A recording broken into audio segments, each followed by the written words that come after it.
ও আমার স্বামী হলো কেন, এরকম জামাই কেমনে পাইলাম। আপনার মনের ধারণা এতগুলা মেয়ে থাকতে এ আমার বউ হলো কেন। কখনো ভাবছেন আপনার বাড়ি কোথায়, ওনার বাড়ি কোথায়, কেমনে কি? তো মুরব্বীরা বলে জোড়া তো আল্লাহ লিখে রেখেছেন। আমাদের দায়িত্বটা কি? আমাদের দায়িত্ব হচ্ছে আল্লাহ যাকে যেটা খুশি হয়ে দিয়েছেন সেটা নিয়ে নিয়ামতের শুকরিয়া করা। আপনি যদি নিয়ামতের শুকরিয়া করতে থাকেন, আপনার খারাপ স্বামীটা, আপনার খারাপ বউটাও দেখবেন যে একদিন ভালোর মতো ভালো হয়ে গিয়েছে। সুবহানাল্লাহ। আপনি যাকে ছেড়ে যেতে চাচ্ছেন খারাপ হওয়ার কারণে, অন্য জায়গায় গেলে যে এর চাইতে ভালো পাবেন নাকি খারাপ পাবেন আপনি তো জানেন না। এমনও তো হতে পারে এর চাইতে বড় দজ্জালও পাইতে পারেন। সেজন্য যেটুক আছে এতটুকু আলহামদুলিল্লাহ বলতে পারার নামই হচ্ছে বান্দা। সুবহানাল্লাহ জোরে বলি।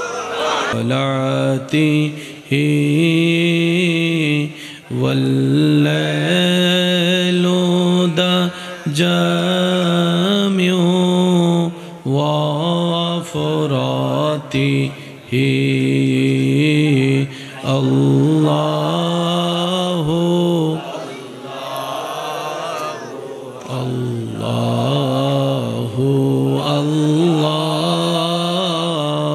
আল্লাহু আল্লাহু।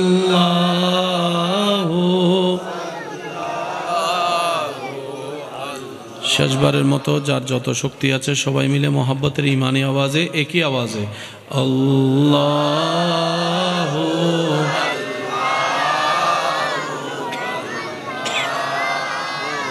আল্লাহ আল্লাহু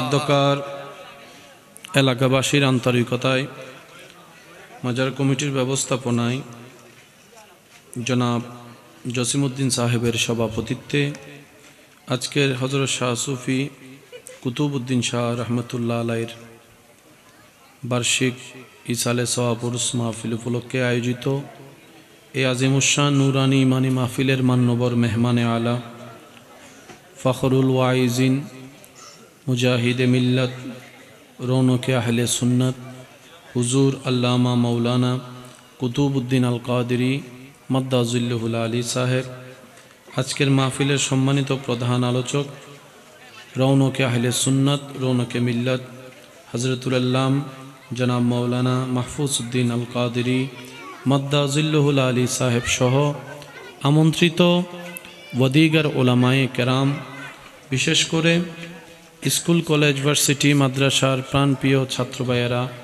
উপস্থিত এলাকার মান্যবর ব্যক্তিবর্গ, সম্মানিত উপস্থিত হাজরানে মজলিস, আল্লাহর প্রেমিক, নবীর প্রেমিক ইমানদার ভাইয়েরা, আসসালামু আলাইকুম ওয়া রাহমাতুল্লাহি তাআলা ওয়া বারাকাতুহু। ওয়ালাইকুম আসসালাম ওয়া রাহমাতুল্লাহি ওয়া বারাকাতুহু। হৃদয়ের গভীর থেকে সর্বোচ্চ ভালোবাসা নিয়ে মোহাব্বতের হাজিরা দেওয়ার জন্য রবের দরবার থেকে রহমত ভিক্ষা পাওয়ার আশায় সবাই একই আওয়াজে একবার বলি আলহামদুলিল্লাহ। রব্বুল আলামিন আমাদের সকলের জীবনের অতীতের সমস্ত কবিরা সগীরা গুনাহকে মাফ করে দিন। আমিন। মেহেরবান দয়াময় আল্লাহ, মেহেরবানি করে আমাদের সকলের মা বাবার গুনাহকে মাফ করে দিন। আমাদের যত আত্মীয় স্বজন এবং এই এলাকায় যত কবরবাসী এই মুহূর্তে কবরের কঠিন আযাবে কষ্ট পাচ্ছে, সকলের দোয়ার উসিলায় রব্বুল আলামিন প্রত্যেকটি কবরবাসীকে আযাব থেকে মুক্তি দান করুক। আমিন। আমার পূর্বে খেদমত নিবেদনরত হুজুর সহ আরও যারা তাকরিরাত করেছেন, আল্লাহ প্রত্যেকজনের সর্বদিকে হাজার গুণ বরকত দান করুক। আমিন। এই যে ভবিষ্যৎ প্রধানমন্ত্রী, সাংবাদিক বেগুন, মাশাআল্লাহ বাবা, এই যে বেকার এই বয়সে মোবাইল, আর এই বয়সে মোবাইলেরা জানা দিয়ে ফিরতি দে। মাশাআল্লাহ মাশাআল্লাহ। হ্যাঁ, জায়গাটা যে পরিবেশে মাহফিলটা হচ্ছে এবং এখানে সবার সহযোগিতা আসলে একান্তই দরকার, এককভাবে কোনো কিছু সম্ভব না।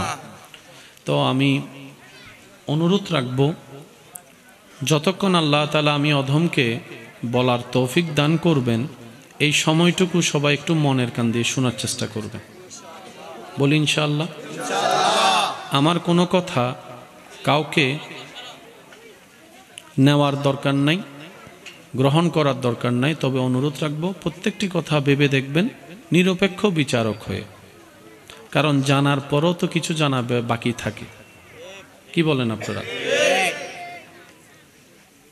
জ্ঞান তখনই বাড়ে যখন আল্লাহ যাকে যতটুকু জ্ঞান দিয়েছেন, বুঝ দিয়েছেন, সমাজ দিয়েছেন, সে অতটুকুর উপর অহংকারকারী না হয়ে শুকরিয়া আদায়কারী হয়। प्यार से कहो ना यार सुबहान अल्लाह।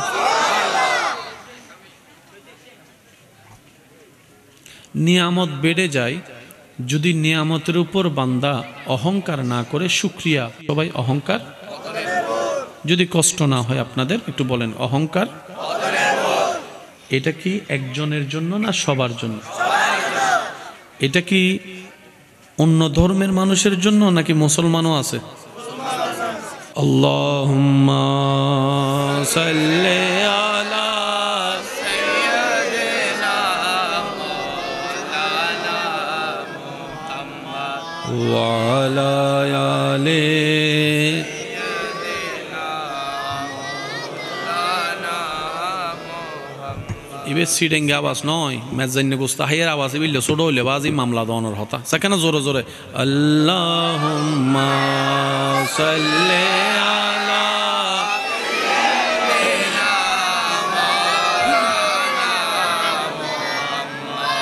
ওয়া আলা আলি সাইয়্যিদিনা। উচ্চ আওয়াজ একবার বলি আলহামদুলিল্লাহ। মাশাআল্লাহ, একটু সুন্দর করে রাস্তা করে দেন। জি, আল্লাহুম্মা সাল্লি আলা সাইয়্যিদিনা মাওলানা মুহাম্মদ ওয়া আলা আলি সাইয়্যিদিনা। কবরে হাসরে কি হবে আমার, কবরে হাসরে কি হবে, মুসিবত না পাই যদি, মুসিবত না পাই যদি, করুণা তোমার কবরে হাসরে কি হবে। উচ্চ আওয়াজ একবার বলি মারহাবা। আল্লাহ আমাদের এই মোহাব্বতকে কবুল করুক। যত নিরিবিলির সাথে আপনারা নীরবতার সাথে আমাকে সাপোর্ট দিতে পারবেন আমি বলার চেষ্টা করব। ওয়ামা তাওফিকি ইল্লা বিল্লাহ। ধৈর্য শুকরিয়া যে করবে সে পাবে, সে যে ধর্মেরই হোক। অহংকার যে করবে পতন তারই হবে, সে যেই ধর্মেরই হোক। এটা হচ্ছে আল্লাহ তাআলার এক বিশেষ রহমত। সুবহানাল্লাহ বলি।